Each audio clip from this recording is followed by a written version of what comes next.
Willkommen zurück bei Big Snack.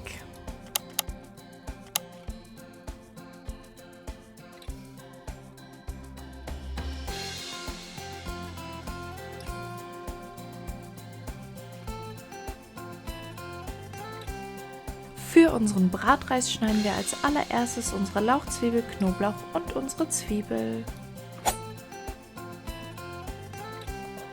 Zwiebeln und Knoblauch geben wir in eine Schüssel und die Lauchzwiebel geben wir in eine separate Schüssel.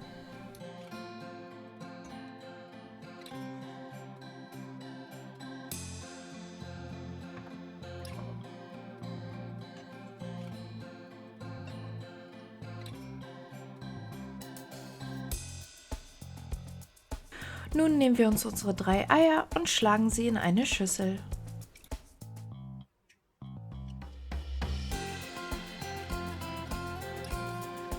Diese werden dann mit ordentlich Salz und Pfeffer gewürzt. Jetzt kann alles ordentlich miteinander verquirlt werden.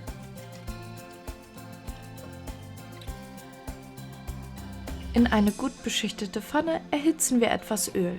Dann geben wir Zwiebeln und Knoblauch hinein und braten das Ganze an. Schließlich geben wir die Eier hinzu.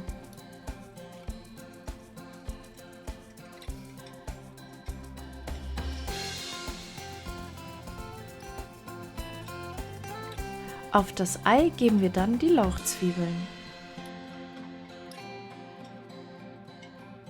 Unser Ei lassen wir abgedeckt kurz stocken.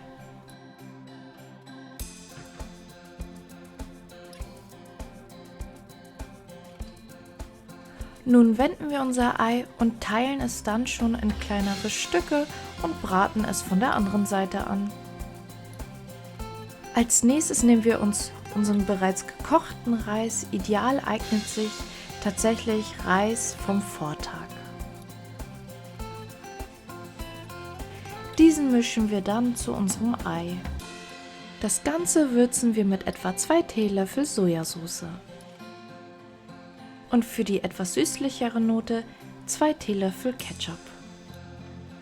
Jetzt wird alles gut miteinander vermengt. Mit etwas Salz und Pfeffer wird noch etwas nachgewürzt.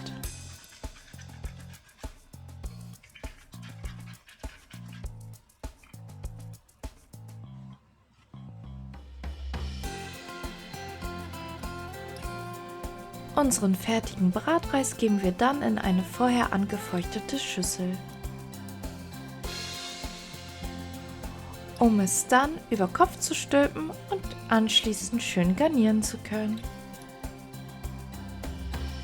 Passend dazu eignet sich unsere selbstgemachte Chili-Mayonnaise. Und dann haben wir unser Snack-Time.